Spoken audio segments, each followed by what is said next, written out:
माताजी मित्रों, मारी चेनल ममतानी रसोई में तमारुं स्वागत छे। आज आपणे बनावीशुं गाजरनुं अथाणुं।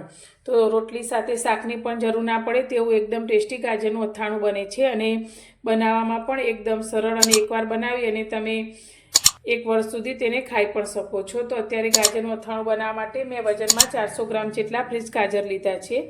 तो आपणे गाजरने सारी रीते धोई लीधा छे, पण तेनी उपरनो आ भाग आपणे ते कापी लईशुं અને આ રીતે જે રેસાનો ભાગ છે તેને આપણે આછો આછો ઉપરથી છાલ ઉતારીને કાઢી લઈશું।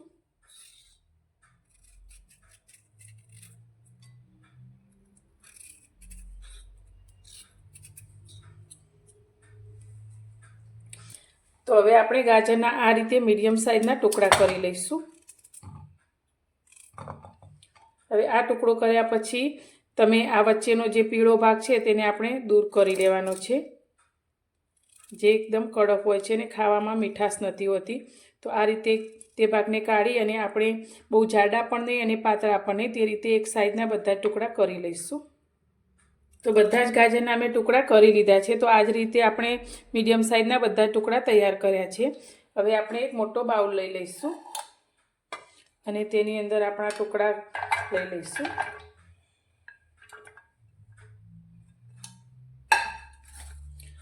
હવે આની અંદર અત્યારે આપણે મીઠું એડ કરવાનું છે। તો 2 ચમચી નાની આપણે મીઠું એડ કરીશું અને તેની સાથે આપણે 1 નાની ચમચી જેટલી અંદર હળદર એડ કરીશું। હવે બધી જ વસ્તુને ગાજર સાથે સારી રીતે મિક્સ કરી લઈશું। તો આમ કરવાથી મીઠામાંથી પાણી છૂટું પડશે અને મીઠું અને હળદર આપણા ગાજરના ટુકડામાં સારી રીતે ભળી જશે અને એકદમ પોચા એવા આપણા ગાજરના ટુકડા થઈ જશે।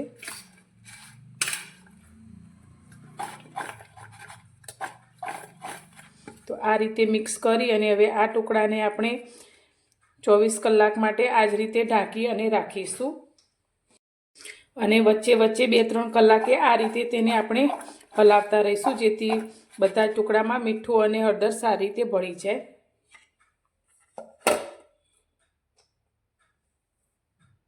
एक दिवस जेटलो समय थई गयो छे, એટલે કે 24 કલાક જેટલો સમય થઈ ગયો છે। તો હવે આપણે ગાજરના ટુકડાને જોઈ લઈશું। તો મેં વારંવાર 3-4 કલાકે આ રીતે ટુકડાને હલાવેલા। તો તમે જોઈ શકો છો અત્યારે અંદરથી પાણી છૂટું પડ્યું છે હળદર અને મીઠાનું।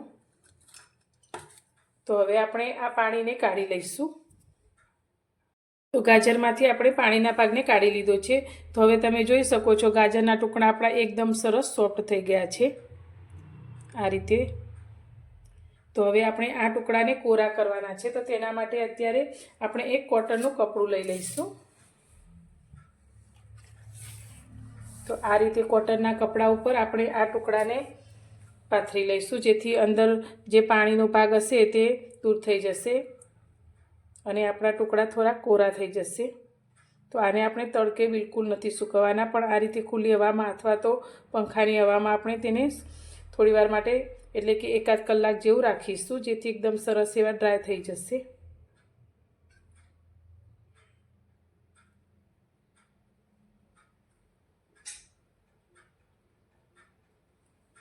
બધા જ ગાજરના ટુકડાને મેં આ રીતે કોટનના કપડા પર પાથરી લીધા છે। તો એકદમ સરસ કોરા ના થઈ જાય ત્યાં સુધી આપણે તેને આ રીતે ખુલ્લી હવામાં કે પંખા નીચે રાખીશું અને કોરા થઈ જાય પછી આપણે તેમાં મસાલો કરીશું। 1 કલાક જેટલો સમય થઈ ગયો છે ને તમે જોઈ શકો છો ગાજરના ટુકડા આપણે એકદમ સરસ એવા કોરા થઈ ગયા છે। તો હવે આને આપણે થોડી વાર માટે સાઈડમાં મૂકીશું। ત્યારે ગેસ પર મેં 1 વાટકી ભરી અને તેલ લીધું છે। તો તેલને આપણે સારી રીતે ગરમ કરીશું। તો અથાણા માટે તેલ અત્યારે મેં સિંગ તેલનો ઉપયોગ કરે છે। તો સિંગ તેલ એ અથાણામાં લેવાથી લાંબો સમય સુધી આપણું અથાણું એકદમ સરસ રહે છે। તો તેલ આપણું થોડા ધુમાડા નીકળે તેટલું ગરમ થાય ત્યાં સુધી તેને ગરમ કરવાનું છે। તેલ આપણું એકદમ સરસ એવું ગરમ થઈ ગયું છે ને આ રીતે ઉપર ધુમાડા નીકળવા લાગ્યા છે। તો ગેસની ફ્લેમ આપણે બંધ કરી દઈશું અને આ તેલને થોડીવાર માટે ઠંડુ થવા દઈશું।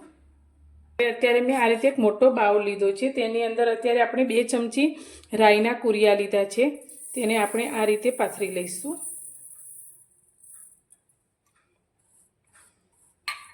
અને તેની સાથે અત્યારે મેં 1 ચમચી ધાણાના કુરિયાને આ રીતે થોડા ઝીણા કરીને લીધા છે, તે અંદર લઈ લઈશું. તો કુરિયા તમારા ટેસ્ટ પ્રમાણે થોડા વધારે કે ઓછા પણ તમે લઈ શકો છો. સાથે આપણે 1/2 ચમચી જેટલા મેથીના કુરિયા લીધા છે.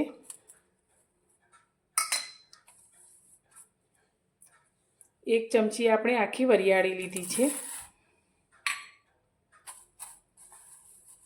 વચ્ચે આપણે આ રીતે જગ્યા કરી લઈશું. હવે અથાણાનો સ્વાદ અને સુગંધ સારા આવે તેના માટે મેં અત્યારે 4 થી 5 લવિંગ લીધા છે, તે અંદર લઈશું. અને 1 ચમચી અત્યારે આપણે હિંગ લીધી છે. હવે આ મસાલાની અંદર હવે આપણે ગરમ જે તેલ કર્યું છે તે લઈશું. તો તેલ અત્યારે આપણું થોડું ઠંડુ થઈ ગયું છે. તો આપણે વચ્ચેના ભાગમાં આ રીતે આમાંથી અડધું તેલ અત્યારે રેડીશું.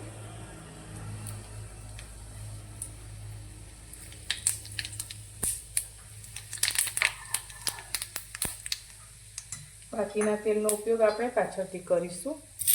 હવે બધા જ મસાલામાં તેલને સારી રીતે મિક્સ કરી લઈશું. તો અત્યારે આપણે મરચું એડ નથી કર્યું, તો અત્યારે તેલની સાથે મરચું એડ કરવાથી કલર સારો નથી આવતો, એટલે આપણે તેનો ઉપયોગ પાછળથી કરીશું.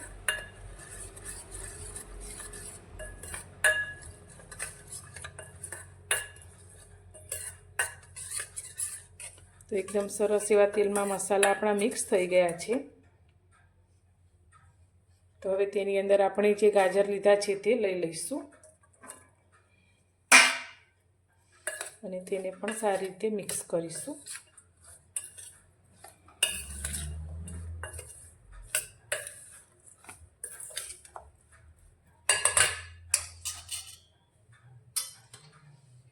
હવે અત્યારે આપણે તેની અંદર મરચું એડ કરવાનું છે. તો જે રીતે તમે તીખું પસંદ કરતા હોય તે રીતે મરચું લઈ શકો છો. તો અત્યારે આપણે 2 નાની ચમચી જેટલું મરચું એડ કરીશું.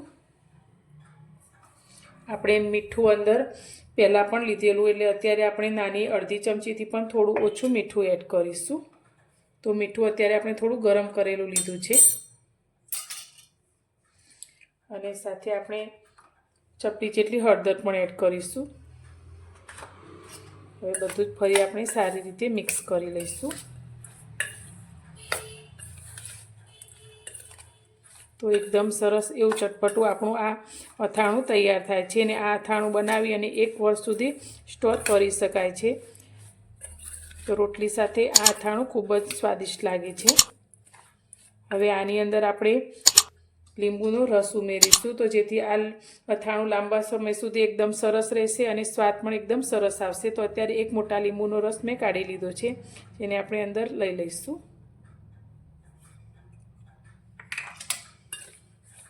હવે આ અથાણાને આપણે આ રીતે 1 દિવસ માટે રાખવાનું છે અને પછી એને આપણે એરટાઈટ બરણીની અંદર ભરવાનું છે. તો બરણીમાં ભરતી વખતે આપણે જે વધેલું તેલ રાખ્યું છે તેને આપણે ઉપરથી લઈ લેવાનું છે. તો તૈયાર છે આપણું ગાજરનું અથાણું. તો એકદમ સુગંધ અને સ્વાદ સાથેનું. તો તમને મારી આજની આ રેસીપી કેવી લાગી તે મને કોમેન્ટમાં જરૂરથી જણાવજો. અને પસંદ આવી હોય તો વિડીયોને લાઇક કરજો, શેર કરજો. અને મારી ચેનલ પર નવા છો તો ચેનલને સબસ્ક્રાઈબ કરવાનું બિલકુલ ભૂલતા નહીં. તો ફરી મળીશું એક નવી જ રેસીપી સાથે નવા વિડીયોમાં.